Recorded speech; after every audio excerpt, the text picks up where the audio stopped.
Cette volatilité, effectivement, de plus en plus pressante, comme le disait à l'instant fort justement Emmanuel, c'est plus de jour en jour, c'est sur la séance même. Aujourd'hui, on a 2-3 séances dans la journée finalement sur ces marchés. Hein. Je crois que c'est très symptomatique du ressenti des investisseurs en ce moment. On approche, je pense, de l'heure de vérité. Vous parliez tout à l'heure des élections, Aurélie Blond en parlait dans les informations. On approche de l'heure de vérité politique, avec des choix importants pour l'Europe. Il y a la décision de la Cour de justice européenne également. On approche également de l'heure de vérité des banques centrales. Est-ce que les banques centrales vont réussir à tenir leurs engagements? Tout le marché attend une remontée des taux américains cette année. Est-ce que ça va être possible? Est-ce que ça ne serait pas pour cette année? Ça pourrait ne pas être pour cette année. Exactement, on commence à le penser. Et donc le marché est un peu perdu parce qu'on sent qu'on approche de cette heure de vérité politique, de cette heure de vérité monétaire, de cette heure de vérité économique et financière. Et tout cela rend le marché extrêmement nerveux. Et effectivement, on a cet après-midi des mauvaises nouvelles sur les ventes de détail aux États-Unis, malgré la baisse des cours du pétrole dont on nous avait dit que c'était génial. On aura l'occasion d'en reparler. Les marchés replongent. On a ce matin la Banque mondiale qui ajuste ses prévisions de croissance à la baisse. On a les marchés qui plongent, puis qui derrière se reprennent parce qu'on se dit que les banques centrales vont être là. On approche de cette heure de vérité qui va déterminer peut-être la tendance des 3 à 4 prochaines années. À signaler quand les banques centrales quand auparavant on avait de mauvaises nouvelles sur le front de la macro, comme ça a été le cas avec ce que nous a dit la Banque mondiale il y a quelques heures, ça ne faisait pas tiquer les marchés parce qu'on savait que les banques centrales étaient derrière. Là, c'est plus du tout la même configuration pour le coup. Oui, mais justement, c'est pour ça que je parle de l'heure de vérité, Guillaume. Oui. C'est qu'on approche du moment où en fait les armes des banques centrales, en tout cas pour la Banque centrale américaine, le barillet est presque vide, quoi. On sent qu'on arrive au terme des cartouches dont disposent les banques centrales pour tenter de relancer cette économie. Parce que pour l'instant, force est de constater que les impacts dans la sphère réelle de l'économie ne sont pas encore très patents. Donc le marché se pose beaucoup de questions, d'où les multiples séances dans la journée. Question aussi de savoir si les banques centrales peuvent encore faire beaucoup de choses finalement pour soutenir les marchés et l'économie. On va aller messieurs, on va continuer bien sûr le club de la bourse jusqu'à 18h sur BFM Business. On va retrouver Sabrina qui est avec nous depuis le Nasdaq. Sabrina, 17h13. Ça va un petit peu mieux mais seulement un petit peu du côté du marché américain, Sabrina. Pas terrible, pas terrible. Là, ça y est, on repasse, on recule de nouveau fortement. 227 points sur l'indice Dow Jones en repli d'1,3%, 17 386 points, pratiquement sur les plus bas niveaux de la séance. Le S&P 500 juste au-dessus des 2001 points, moins 1%. Le Nasdaq cède 0,8%, 4626 points. Les inquiétudes sur les consommateurs, l'attitude des consommateurs, l'économie aux États-Unis mondiale, les prix du pétrole, les résultats d'entreprise, bref, un petit cocktail explosif et un marché donc pratiquement sur les plus bas niveaux de la séance. On voit ça dans un instant, Sabrina, à tout de suite. BFM Business, Intégral Bourse, 15h, 18h, la bourse en temps réel. BFM Business présente les grands prix BFM Business de la Bourse, la cérémonie qui récompense les acteurs du marché dans 7 catégories. À vous de désigner le gagnant du prix des investisseurs. Jusqu'au 25 janvier, rendez-vous sur prixdesinvestisseurs.fr pour découvrir les portraits des 3 nominés. Votez pour votre entreprise favorite et tentez de remporter votre invitation VIP. Découvrez tous les lauréats des grands prix BFM Business de la Bourse lundi 9 février dès 19h en direct sur BFM Business. Les grands prix BFM Business de la Bourse avec Bourse Direct, site de bourse en ligne.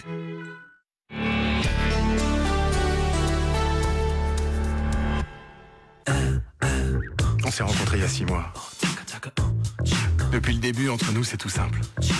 Je me suis dit, vas-y, lance-toi, ça te coûte rien. Donc j'ai cherché à mieux la connaître. J'étais conquis. Le déclic, elle m'a donné sa carte. On est vraiment connectés. J'aime ma banque. Fortunéo. En ce moment, 80 € offerts.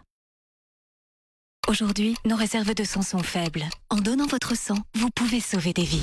Don de sang, maintenant c'est urgent. Pour savoir où donner, rendez-vous sur dondusang.net. Vous êtes probablement chez vous, en train de dîner. Ah non, mon chou. Avec Yebig, on ne dîne plus. On soupe.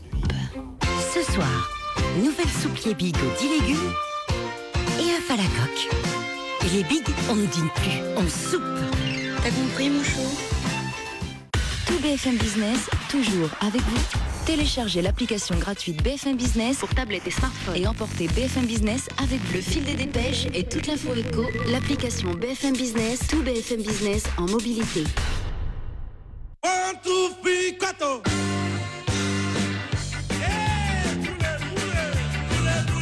En avant les derrière avec EasyJet. On se bouge pour profiter de 70 000 sièges à moins de 39 €. C'est ça la génération EasyJet.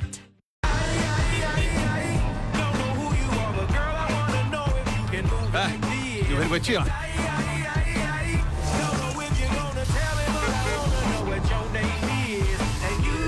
Salut. Salut. Il n'a jamais été aussi facile de s'offrir une Renault. Ah, toi aussi. En ce moment, Clio est à 149 € par mois, avec entretien, mais sans apport ni condition.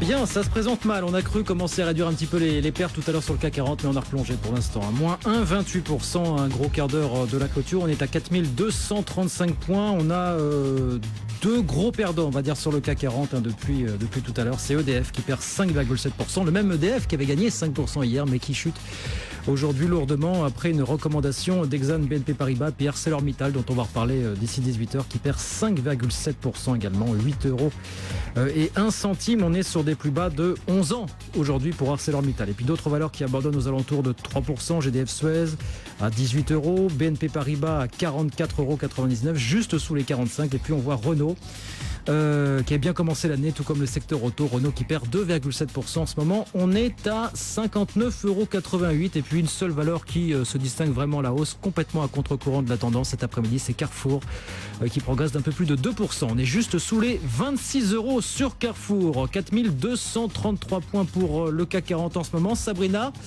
on vous retrouve à Wall Street avec des indices américains toujours clairement orientés dans le rouge pour l'instant. Oui, et ça s'accélère même. On perd désormais 1,4% sur l'indice Dow Jones. 17 365,36. Ça y est, on touche le plus bas niveau de la séance sur l'indice. Le S&P 500 est de son côté en repli d'1,1%. On est passé sous les 2000 il y a quelques instants. Le Nasdaq de son côté recule de 0,8% à 4624 points, alors que le consommateur américain inquiète. Ce sont ses ventes au détail pour le mois de décembre qui ont accéléré le mouvement baissier ce matin avec une baisse de 0,9% sur ce mois de décembre, la plus forte baisse depuis le mois de janvier 2014. Une baisse alors que, on pensait que les Américains allaient profiter des économies réalisées sur les prix de l'essence pour accélérer leurs dépenses. Ça n'a pas été le cas et du coup ça a jeté un froid sur ces marchés américains. Les résultats trimestriels également de JP Morgan, moins 4,6% pour le titre, en tête des plus fortes baisses sur l'indice Dow Jones, avec une baisse de plus de 6% des résultats sur le trimestre écoulé, avec une charge de plus d'1 milliard de dollars supérieure aux attentes. Cette charge liée à ces litiges avec des créances douteuses et également le produit net bancaire inférieur aux attentes. Le titre et les annonces entraînent l'ensemble du secteur bancaire à la baisse. Le Goldman Sachs qui publie ses trimestriels vendredi perd 2,6%, Visa recule de 2%, les valeurs de la distribution également sur l'indice Dow Jones, Walmart perd 2,4%, McDonald's moins 1,6%, et puis bien sûr les pétrolières moins 1,7% pour Chevron, Exxon cède 2%, et puis on termine rapidement avec Tesla, gros gadin pour le titre après les annonces de son patron qui ne voit pas de profit pour Tesla avant 2020 et qui s'est inquiété des ventes en Chine. Elles ont fortement reculé sur le quatrième trimestre. Tesla qui perd 6,6%, et donc ce marché qui recule fortement, moins 1,4% sur l'indice Dow Jones au plus bas de la séance. BFM Business, Intégral Bourse, jusqu'à 18h, le club de la bourse. Avec nos invités Emmanuel Soupre et Benjamin Louvet. Messieurs, Sabrina on va parler un petit peu des pétrolières et du pétrole dans un instant. Une question, Emmanuel, très rapidement, pour rebondir sur ce que disait Emmanuel à l'instant, sur ce que disait Benjamin à l'instant sur les banques centrales. C'est l'heure de vérité. Est-ce que c'est l'heure de vérité? On approche du moment où on va se rendre compte que finalement les banques centrales ne peuvent plus grand-chose finalement pour nous aider, pour vous. Alors, je vais formuler différemment l'heure de vérité. En fait, tout ce qui a permis notamment de redresser une partie de l'économie américaine a reposé sur le fait que la Fed était capable de tenir des taux très très bas et d'inonder de liquidités le marché. Donc l'accès à l'argent était facile, donc par conséquent, ça soutenait l'économie américaine. Le problème que l'on a en Europe, c'est que quand bien même on va permettre un accès très facile à la liquidité, les gens ont toujours énormément de prudence comportementale. Donc leur capacité à utiliser l'argent qui est devant leurs yeux n'existe pratiquement pas. Et donc par conséquent, l'effet que l'on attendait de la part des banques centrales au travers de cette inondation de liquidités s'amenuise au fil des semaines et des mois. Et donc, toute la perplexité que nous avons, nous, sur les marchés, c'est quand est-ce que l'on va retrouver un sentier de croissance suffisant de façon à ce que ces soutiens qui sont apportés par les banquiers centraux et qui sont absolument indispensables, personne ne conteste cela, quand est-ce que ces soutiens vont effectivement agir dans l'économie réelle et autoriser une reprise de l'optimisme et donc de la croissance. Pour l'instant, on n'en est pas là. Benjamin Louvet. Je parlais aussi de l'heure de vérité politique qui va, je pense, de pair avec l'heure de vérité des banques centrales, parce qu'il ne faut pas oublier qu'il faut bien rappeler ce qu'est l'action d'une banque centrale. Une banque centrale, quand elle émet des liquidités, elle fait quoi? Elle gagne du temps pour laisser aux politiques le temps de faire les réformes nécessaires sur un point de vue économique, de façon à relancer la croissance. C'était le deal. Ça fait maintenant pas loin de 7 ans qu'on achète du temps. Et on arrive à l'heure de vérité. C'est pas une heure de vérité en soi, c'est-à-dire que on va à un moment ou à un autre devoir constater que ça fait 4 ans qu'on nous dit que la croissance va être de retour l'année prochaine, que ça a été décevant cette année, mais qu'on va voir ce qu'on va voir l'année prochaine, et que tous les ans, là on a encore eu les chiffres des ventes de détail pour le mois de décembre aux États-Unis, donc la croissance commence à être révisée par Bank of America et autres au 4e trimestre aux États-Unis, que tous les ans, au final, à la fin de l'année, on se dit c'était pas encore pour cette année. Et donc pour l'instant, on croyait à la capacité des banques centrales à réagir et à amener des liquidités pour transformer une réussite dans l'économie réelle. J'ai peur que cette année, si ça ne vient pas, on arrive à une heure de vérité, c'est-à-dire qu'il y a une perte de confiance dans la capacité des banques centrales à réagir. Et l'impact que ça aura, c'est pas tellement sur l'économie réelle, puisqu'elle est déjà au fond du trou. C'est sur les actifs financiers essentiellement qui ont profité de cet excès de liquidité, et on pourrait avoir une correction majeure à un moment ou à un autre si y a cette perte de confiance. Une fois qu'on sera rendu compte que le quantitative easing de la Banque Centrale Européenne ne sert à rien, c'est ce que vous voulez dire en creux? Une fois qu'on se sera rendu compte que la Banque Centrale américaine n'a peut-être pas la capacité à remonter les taux qu'elle pense, qu'on croit qu'elle va remonter cette année. Ouais. Le pétrole, pendant ce temps-là, qui se reprend un petit peu, puisqu'on était à un peu plus de $45,40 en ce moment sur le Brent. La baisse du pétrole, bonne pour les entreprises, bonne pour le pouvoir d'achat. Est-ce qu'il faut voir les choses de manière aussi rose, Emmanuel? Alors déjà, personne n'avait prévu l'année dernière que l'on puisse descendre à $40 par baril. Donc il faut déjà bâtir le... Même le Goldman contexte. Sachs. Bon. Ça, c'est la première chose. C'est extrêmement important parce que personne ne l'avait prévu. C'est la même chose sur les taux d'intérêt. Personne n'avait prévu qu'on atteindrait des niveaux aussi bas. Alors, tout le monde se dit, chouette, le prix du baril baisse, ça fait de l'essence moins chère, donc ce que l'on économise sur notre plein ou sur notre facture énergétique, pour faire plus large, on va pouvoir le constater dans la consommation. Mais ça serait très bien, ce monde-là, si tous les gens redevenaient beaucoup plus optimistes. Et ça n'est pas le cas. Donc on est tous en train de s'interroger sur la capacité qu'a ce gain sur le pétrole à pouvoir favoriser la croissance. Et donc on a l'impression qu'une partie plus ou moins importante va finir dans les bas de laine en reconstitution des bas de laine. Donc, si la reconstitution, si le transfert vers les bas de laine est faible, à ce moment-là, effectivement, on aura un impact sur la croissance. Peut-être pas aussi prononcé qu'on ne pourrait l'imaginer. Mais si les gens ne font que transférer cette économie sur leur plein d'essence pour reconstituer leur épargne, à ce moment-là, ça n'aura servi à rien, ça ne retournera pas dans l'économie réelle.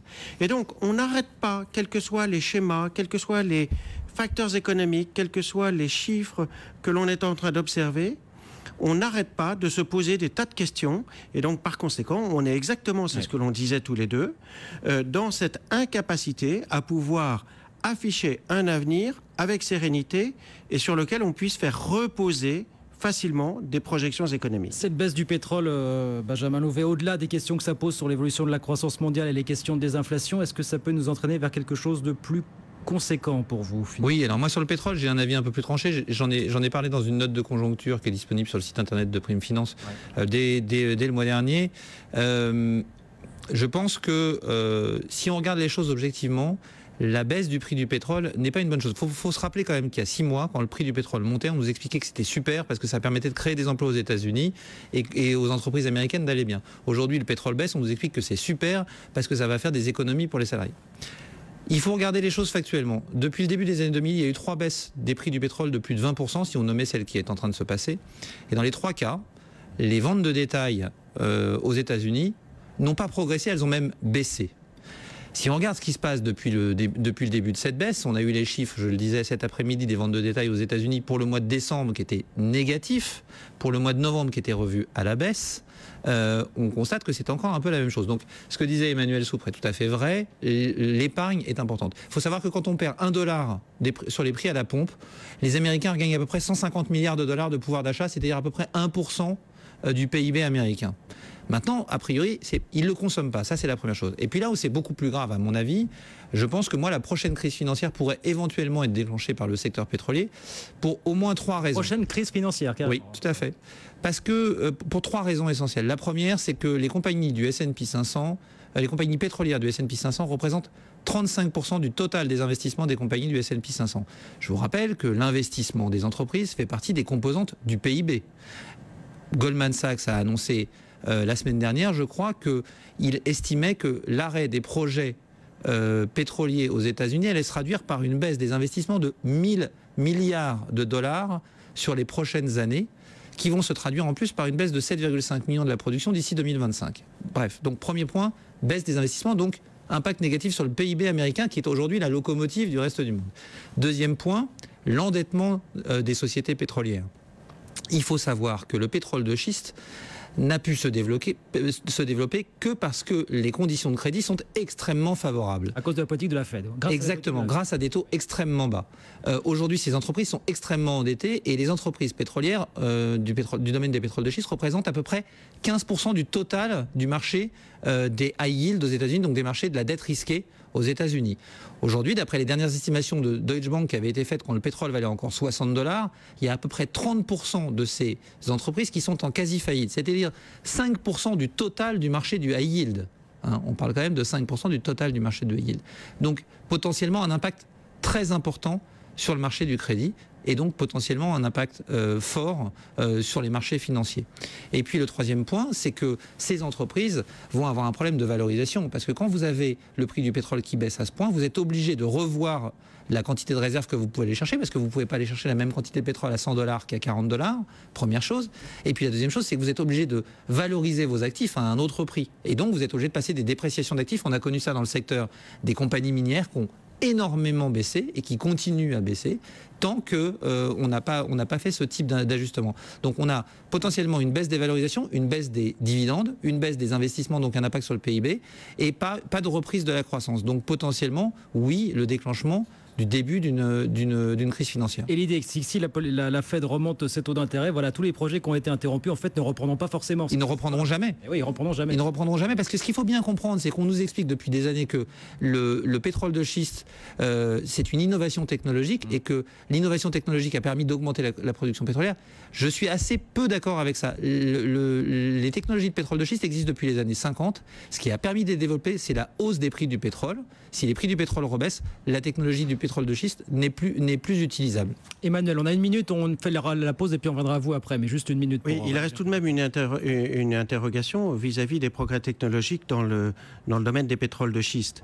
Parce que on a, par exemple, si on prend les gaz de schiste, on a réussi tout de même à abaisser très nettement le prix de production des gaz de schiste. Bon, alors le gaz, évidemment, c'est plus facile à libérer que le pétrole, mais même le pétrole, on est aujourd'hui en train de faire des gains de technologie qui sont très conséquents. Donc par conséquent, là où on avait l'impression que de toute façon il y avait des seuils minima du type $70 pour produire du pétrole de schiste, aujourd'hui on est en train de les réviser très sérieusement à la baisse. Donc ça veut dire que dans un monde où on était restreint en pétrole, on est aujourd'hui dans un monde où on a éventuellement un excès, non pas un excès de pétrole, mais en tout cas on a des réserves qui sont particulièrement constituées entre le pétrole conventionnel et le pétrole non conventionnel. Donc il y a un bouleversement structurel de l'organisation de la fourniture d'énergie dans le monde du fait de ces avantages technologiques qui ont été conséquents. Allez messieurs, on poursuit cette conversation dans un instant, juste après le journal. Il sera alors 17h35, juste après la clôture. On va aller au fixing pour l'instant. Ça se présente mal et ça va mal se terminer ce soir à la Bourse de Paris. Avec Jérôme Vinorier que l'on retrouve. Rebonsoir Jérôme, analyste technique indépendant. Ouais, séance encore difficile, volatile, violente et ça se termine par une baisse d'1,5% ce soir. Effectivement, baisse généralisée en Europe. L'ensemble des bourses européennes reculent, notamment sur fond du recul des matières premières. Le cuivre qui poursuit son décrochage, déjà moins 10% depuis le début de l'année. Et on a de nombreuses valeurs de ce secteur, notamment des conglomérats britanniques qui baissent entre 8 et 9%. À la Bourse de Paris, c'est ArcelorMittal, d'ailleurs qui appartient au CAC 40, qui enregistre la plus forte baisse. On recule de 5%. Donc ça a vraiment été les valeurs qui ont tiré à la baisse des actions européennes aujourd'hui. ArcelorMittal à 8 €, plus bas de 11 ans. Merci beaucoup Jérôme, on vous retrouve dans quelques instants pour débriefer cette séance à Paris. Les rendez-vous de l'écho avec Allianz. Allianz, assureur de tous les professionnels.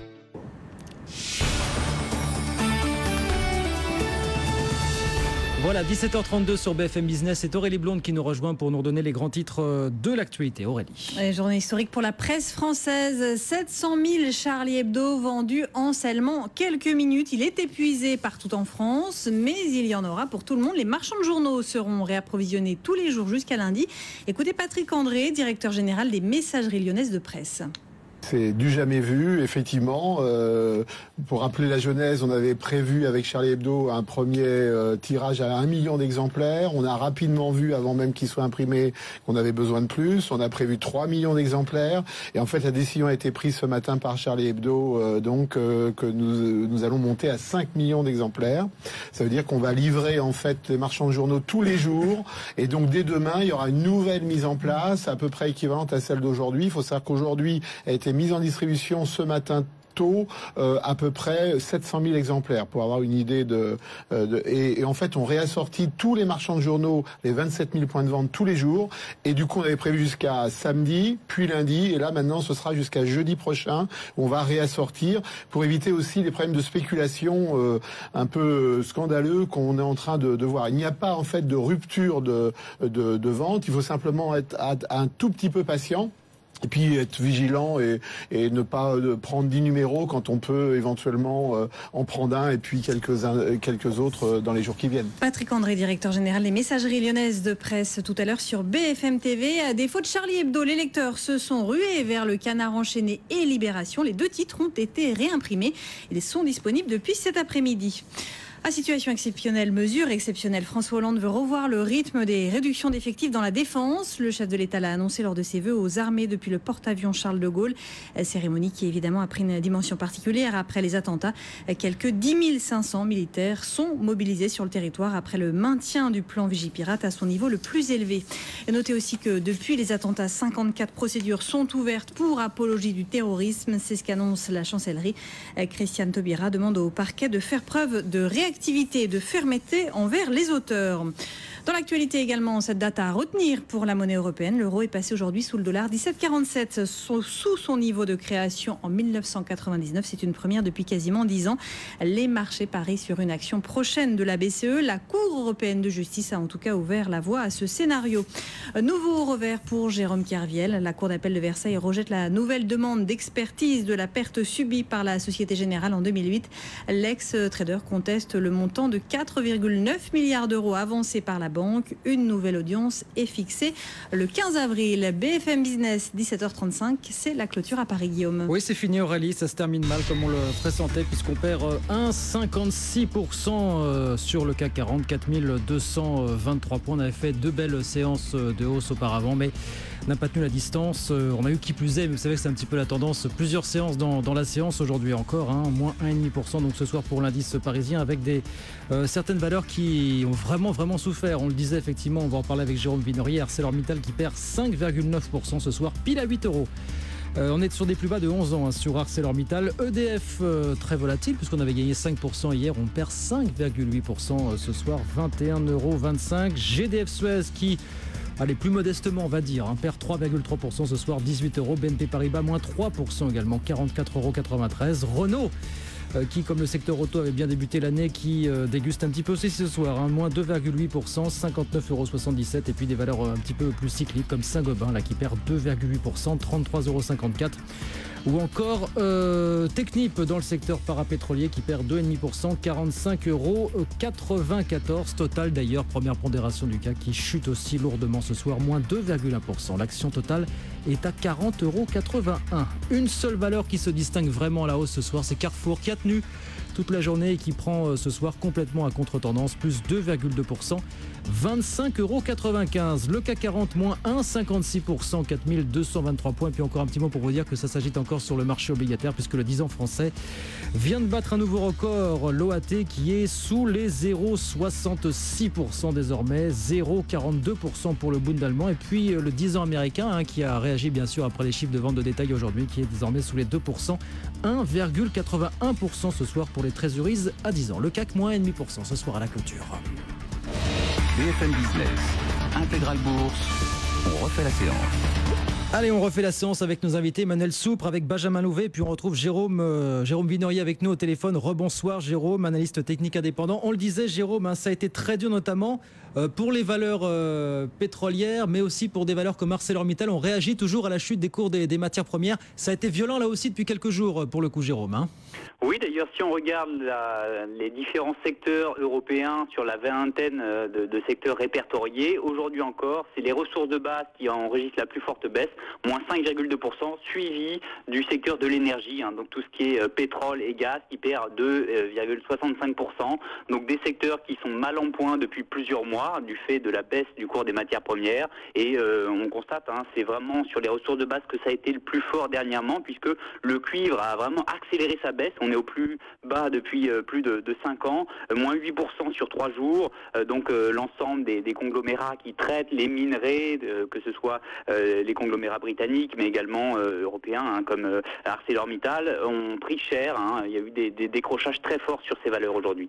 Oui, ArcelorMittal qui perd ce soir encore près de 6% à 8 €. Ça devient très très difficile, Emmanuel, pour ArcelorMittal désormais à 8 €, plus bas depuis 11 ans quand même. Ah oui, et puis en fait, ce dont on s'aperçoit, c'est qu'on remet en question toute l'idée selon laquelle les matières premières sont chères. Oui. Donc globalement, c'est le cas du pétrole et puis c'est le cas du reste, mais ça traduit aussi l'inquiétude que l'on a sur la vitalité de la croissance mondiale ou de la vitalité de la croissance dans certains secteurs d'activité ou dans certaines zones. Donc, je ne suis pas surpris de ces dégagements-là, mais à ce moment-là, on va enclencher aussi d'autres questions qui vont porter sur la capacité à rembourser les dettes, etc., etc. Parce que ce sont des industries qui sont capitalistiquement très lourdes. Donc, par conséquent, en général, elles font appel à la dette. Alors, quand bien même la dette est supportable beaucoup plus facilement parce que les taux sont bas, il n'empêche qu'on doit toujours, à un moment ou à un autre, rembourser ses dettes. Donc, on se pose beaucoup de questions. Il faut bien voir une chose, c'est que aussi, toute cette classe d'actifs, des valeurs de mines ou des valeurs de les aciers, les commodities et tout ça, ce sont des valeurs qui sont affectées, entre guillemets, d'un comportement et d'une volatilité qui est naturellement supérieure à ce que l'on trouve ailleurs. C'est souvent le cas chez Pour revenir à notre propos de tout à l'heure, à partir du moment où on cherche le refuge dans des sociétés qui sont plus robustes, qui sont moins volatiles, ça veut dire que par essence, on dégage des titres qui, eux, le sont éminemment. Donc je ne suis pas surpris des reculs d'Arcelor, d'Aperam ou des ramettes aujourd'hui. Et on verra dans un instant, on vous a donné quelques idées d'allocation d'ici 18 h. Benjamin, comment est-ce que vous regardez ce secteur énergétique qui n'en finit plus de dégringoler? On voit des totals aujourd'hui à 40 €. Vous voyez le bilan de la journée sur le secteur pétrolier, parapétrolier, ça reste dur, véritablement dur pour le coup. Oui, il faut trouver un point d'équilibre et ce point d'équilibre nécessite de réduire la production.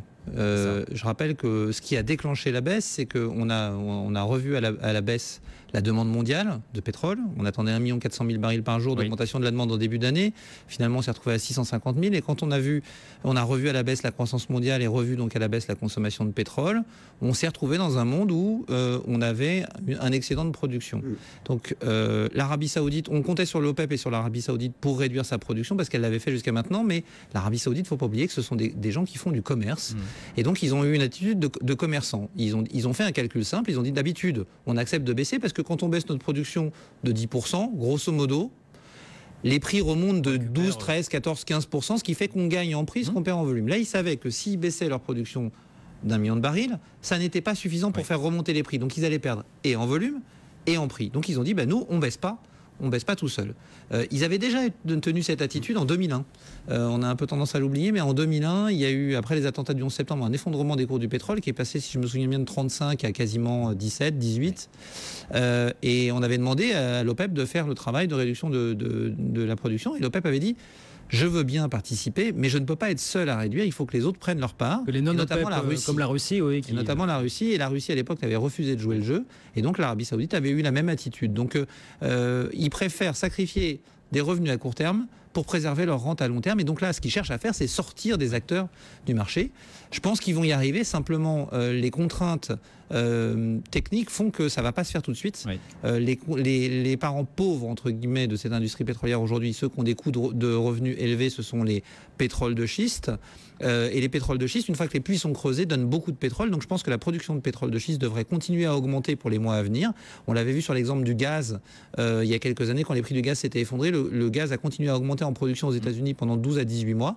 On va avoir vraisemblablement la même chose aux États-Unis, d'autant que la législation américaine fait que les concessions de terrain pour pouvoir chercher du pétrole sont ce qu'on appelle held by production, c'est-à-dire que vous gardez votre concession si vous produisez. Si vous ne produisez pas, vous perdez votre concession. Donc un certain nombre de sociétés de pétrole de schiste vont devoir faire des choix et dire ce terrain-là, j'y crois, je suis obligé de le mettre en production si je veux garder ma licence.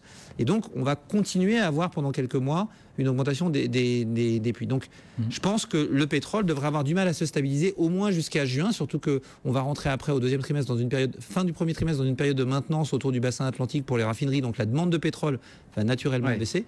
Donc on devrait avoir des prix du pétrole qui vont rester lourds pour les quelques mois à venir. Mais on est en train de préparer, par contre, pour ceux qui le cherchent, un point d'entrée absolument exceptionnel pour des investisseurs de long terme.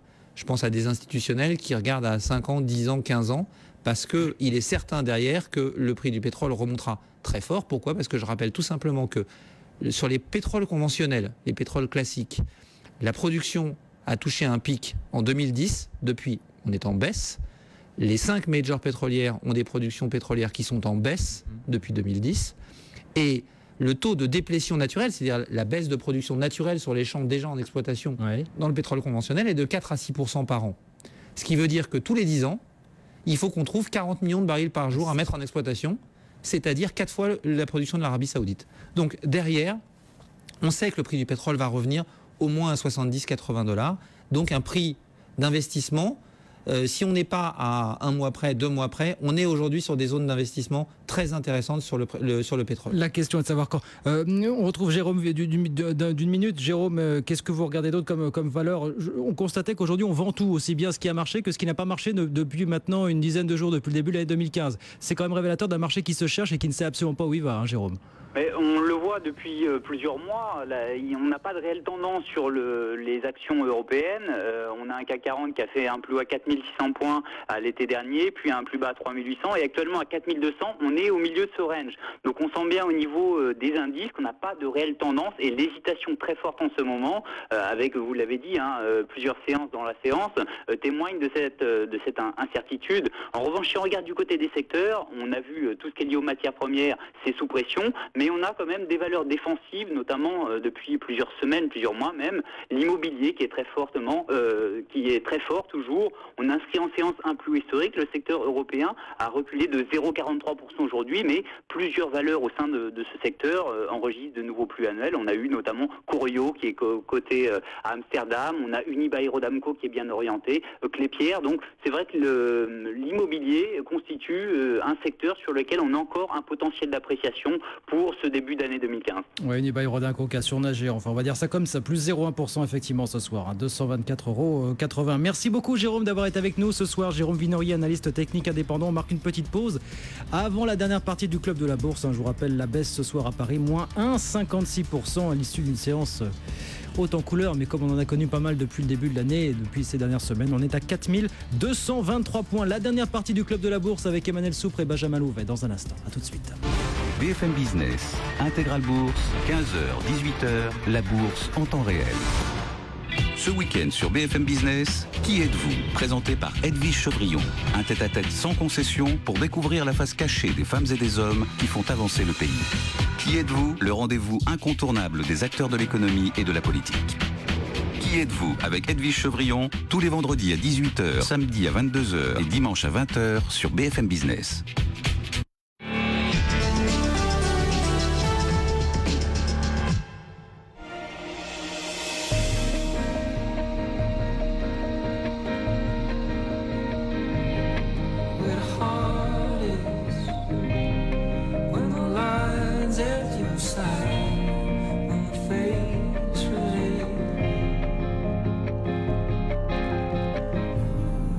Volvo V40. À partir de 270 € par mois, entretien garanti et assistance inclus. Blablabla, blablabla, blablabla, blabla. 4 990 €. Quand tout est compris, tout est dit. Viva, la cuisine qui vous va.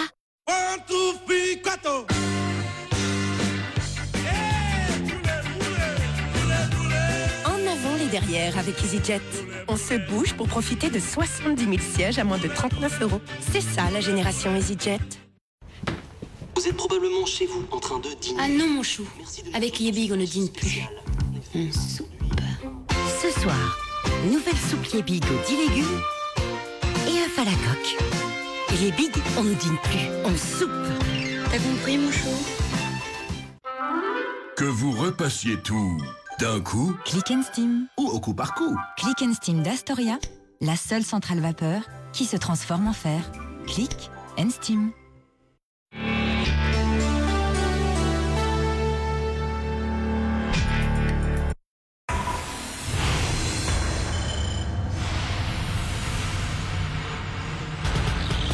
BFM Business, Intégral Bourse, jusqu'à 18h, le Club de la Bourse. Avec nos invités Emmanuel Soupre et Benjamin Louvet, on va parler un petit peu des choix d'allocation pour cette année un petit peu difficile, en tout cas sur ce début 2015. Une question quand même Emmanuel, d'un mot, parce que effectivement, Aurélie le rappelait tout à l'heure dans le journal, on a vécu un événement important aujourd'hui, l'euro qui est repassé, alors brièvement, mais quand même, sous son cours d'introduction, un euro à un dollar 17,47. Voilà, c'était dans le début en fin de matinée plus exactement. On se demandait depuis très longtemps quand est-ce qu'on allait repasser ce seuil symbolique. Qu'est-ce que ça vous inspire, Emmanuel ? Bon, d'abord, on a toujours pensé que le dollar était sous-évalué par rapport à son prix théorique, etc. Ce que je sais, c'est que déjà, pour les gérants, c'est extrêmement difficile de piloter des taux de change. En revanche, en ce qui concerne le taux de change que l'on a aujourd'hui, à la fois il est passé sous son niveau historique de création pour l'euro, mais il faut rappeler qu'on est descendu, on est allé jusqu'à 0,80, hein, donc il y a peut-être encore un peu de marge. Indépendamment de ça, ça ne veut pas dire qu'il faut que tous nos auditeurs pensent que nous allons aller vers 0,80 allègrement. Ça ne va pas être un long fleuve. Certains nous annoncent déjà la parité pour dans un... Oui, honnêtement, j'accorde peu d'importance à ce genre de choses. Ce que je constate, c'est que pour un certain nombre d'entreprises, d'avoir un dollar qui est élevé aujourd'hui, ça les soulage. Il faut se souvenir que, par exemple, le 4e trimestre de l'année 2013 avait été particulièrement difficile pour bon nombre d'entreprises où elles avaient eu des effets de vis qui étaient totalement pénalisants. Donc aujourd'hui, il y a un peu d'air. C'est tant mieux pour les chiffres d'affaires, c'est tant mieux pour les marges. Mais néanmoins, ce n'est pas quelque chose que les entreprises pilotent. Elles le constatent. On peut dire aussi qu'elles le subissent pour certaines, mais en tout cas, elles le constatent. Et donc, si elles accompagnent ça d'une capacité à pouvoir intensifier les gains de productivité, c'est d'autant mieux pour elle. Alors, ça favorise des secteurs comme le luxe, ça favorise des secteurs comme l'aéro, mais bon, après, il ne faut pas croire que ceci fait le printemps. Ce n'est qu'une hirondelle parmi d'autres hirondelles comme le pétrole et comme ce que l'on souhaite depuis très longtemps, une reprise économique. On s'interrogeait sur la consommation. On n'est pas sûr que la consommation reparte. C'est le cas pour les États-Unis où les gens ont été surpris des chiffres de cet après-midi. Là où on espère que la consommation puisse mieux se tenir, c'est du côté des pays de l'Asie émergente, où là, effectivement, la consommation va se développer au rythme de la croissance des pouvoirs d'achat tels qu'on les constate dans la zone. En revanche, vous n'avez pas d'unicité sur le plan des pays émergents, sur la consommation. Vous avez un Brésil qui ne va pas bien, la Russie, n'en parlons pas. Vous avez tout de même un certain nombre de pôles sur lesquels on fondait des stratégies d'investissement autrefois qui étaient tout à fait sympathiques, hein. On disait il faut prendre que des pays émergents, développement, etc., etc. La grande mode il y a 2-3 ans, pour le coup. Hein. C'est fini. Oui. On est obligé de regarder pays par pays, zone par zone, concept par concept. C'est un monde aujourd'hui qui, sur le plan des placements, est beaucoup plus compliqué. D'où la nécessité d'aller vers des concepts qui nous offrent le maximum de visibilité. C'est clair et net. Visibilité, robustesse. Alors on en revient à ce que nous disiez tout à l'heure, c'est ce que vous nous disiez tout à l'heure. En termes de valeur, ça veut dire jouer quoi finalement pour vous, Emmanuel, sur ce début d'année? Vous avez des tendances démographiques qui sont des supports extrêmement sympathiques pour tous les investisseurs, parce que ça donne du moyen terme. Donc, quand vous avez les maisons de retraite, alors là, on est sur le plan domestique, vous avez les vieillissements, vous avez l'écodémographie. Ce que j'appelle l'écodémographie, c'est l'évolution des pouvoirs d'achat. Donc, ça permet de voir la consommation de masse va augmenter. Le développement des produits des produits de beauté, la santé est un facteur qui est important. Tout ceci ce sont des données sur lesquelles nous pouvons tabler de manière relativement fiable. Ça ne veut pas dire qu'il n'y aura pas des accidents ici ou là, mais ce sont des données fiables. En revanche, il faut faire attention sans doute sur le plan des banques, compte tenu des engagements qui existent, par exemple la Russie, ceci, cela. Benjamin en parlait fort bien tout à l'heure. Quel est l'engagement des banques américaines vis-à-vis du financement du secteur du pétrole non conventionnel? Si on s'aperçoit qu'il y a des drames et il y a des faillites, ça ne va pas aider sur la manière dont on va devoir regarder les banques américaines. Et par voie de conséquence et de diffusion, on va s'inquiéter sur les impacts pour d'autres banques à caractère mondial issues de l'Europe, etc., etc. Donc, on est aujourd'hui convaincu qu'on peut se permettre d'être investi, peut-être pas autant qu'on ne l'était autrefois, mais avec une solidité intrinsèque des titres qui part de l'idée que l'on se fait de la récurrence de l'activité et des profits. C'est pas la première fois qu'on entend parler effectivement du fait qu'il va falloir regarder les banques de près, les banques américaines de près, eu égard à ce qu'on vit actuellement sur le marché pétrolier, Benjamin. Est-ce que pour vous, il y a un vrai risque? Je crois qu'un de nos interlocuteurs parlait de prochaine crise des subprimes pour les banques, ça passerait par le secteur pétrolier. Est-ce que pour vous, c'est ce que je disais tout à l'heure quand je parlais d'une crise financière qui viendrait de ce secteur-là? Ça se matérialise comme ça. C'est une contamination effectivement du secteur bancaire par cette problématique high yield sur le secteur pétrolier. J'ajouterais deux choses sur la problématique des parités de change. La première, c'est que l'évolution de la parité de change, c'est le constat d'un différentiel de croissance entre la zone euro et la zone américaine. Oui. Première chose. Ce constat, aujourd'hui, il est peut-être un peu moins évident si la situation du secteur pétrolier pose problème aux États-Unis, notamment au niveau de l'emploi, parce que l'emploi du secteur pétrolier, avec le développement des pétroles de schiste, c'est plus de 50% des emplois créés aux États-Unis depuis 2008. C'est ça. Donc si ce secteur ralentit, le schiste n'a pas fait autant que la Fed finalement ces dernières années. Voilà, est-ce que ça va permettre aux États-Unis de maintenir ce différentiel de croissance? C'est aussi lié à la politique monétaire américaine. Si on pense que la politique américaine va être mise en stand-by, il n'est pas évident que la remontée du dollar, et je rappelle que tout le monde est positionné sur la remontée du dollar, donc ça peut aller très vite si jamais il y a des déceptions sur le sujet. Donc moi, je ne mettrais pas ma main à couper sur le retour à la parité du dollar en tout cas à un horizon assez court. La deuxième chose, c'est que la remontée du dollar a un point très positif pour la consommation, certes, mais elle a aussi un point négatif, c'est qu'on parlait tout à l'heure de l'impact de la baisse du prix du pétrole qui est positif pour nos économies, mais comme le dollar remonte dans le même temps et que les prix du pétrole sont libellés en dollars, ça annule une grosse partie de cette baisse des prix du pétrole. Et donc, on parlait aussi de la consommation dans les pays émergents et dans les pays asiatiques. L'ensemble des monnaies émergentes ou des monnaies des pays qui créent des matières premières en Australie, en Afrique du Sud, mais aussi la monnaie japonaise avec la création monétaire qu'il y a au Japon, souffre énormément par rapport au dollar. Et donc, ça ampute potentiellement la consommation. C'est un des gros problèmes du Japon justement aujourd'hui. Mais pour en revenir à votre question sur la problématique pétrolière aux États-Unis, oui, c'est possible que ça rejaillisse sur les banques parce que justement les banques ont demandé aux sociétés pétrolières de se couvrir pour leur prêter de l'argent. Donc les sociétés pétrolières, pour l'instant du pétrole de schiste, elles sont tranquilles pour 6 à 9 mois parce qu'elles ont des couvertures au moins partielles de leur production que l'ont exigé les banques. Mais les banques, comment se sont-elles couvertes ? Soit elles se sont couvertes complètement, mais si elles se sont couvertes, ça veut dire qu'elles ont transmis ce risque à quelqu'un d'autre. Et c'est là qu'on retrouve un peu la logique des subprimes. Si elles ont transmis ce risque à des hedge funds ou qu'elles les ont packagés dans des produits titrisés qu'elles ont vendus à des particuliers, ça peut nous repéter la figure. Ouais, gros danger, effectivement. Il nous reste quelques secondes pour conclure, Emmanuel. Si je vous demande une petite sélection de titres comme ça, allez, Emmanuel, pour clôturer cette émission en 30 secondes, allez, sur lesquels vous pourriez éventuellement vous... Bon, il y en a bien quelques-uns quand même, sur lesquels vous... Oui, par exemple, ce matin, je regardais une note sur Biomérieux. Bon, tout ce qui est le secteur de la santé peut être bien orienté. Ça ne veut pas dire que l'on fait, on prend tout. Hein. Donc, je préfère parler plus de secteurs. La santé. La consommation. Bon, même si la consommation, on peut se poser des questions, elle reste intéressante. Il y a... moi, je reste relativement confiant, relativement intéressé par le secteur automobile ou par le secteur aéro, parce que les relations entre constructeurs et fournisseurs se sont tout de même profondément modifiées.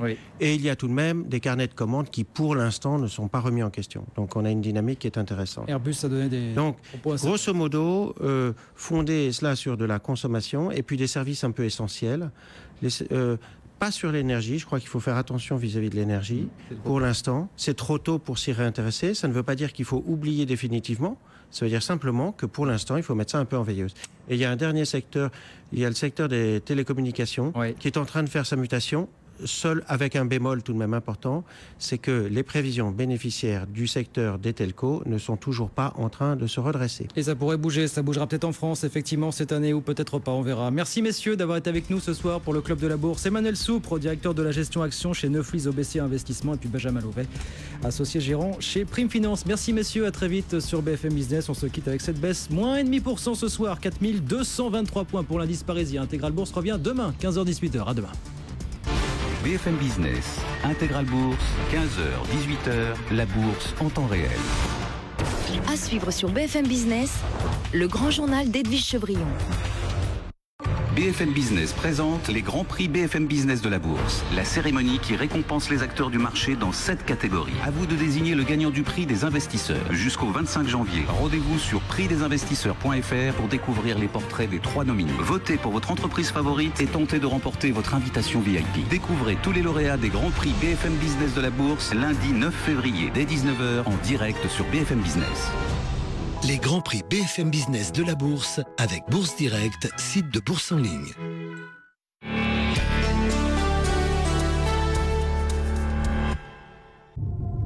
Oh, elle a l'air toute petite vue d'ici. Coucou. Coucou ma princesse. Où que vous soyez, avec Touway, profitez de l'Internet haut débit par satellite pour communiquer avec vos proches. Touway, le haut débit partout. Le QG veut qu'on attaque par la droite.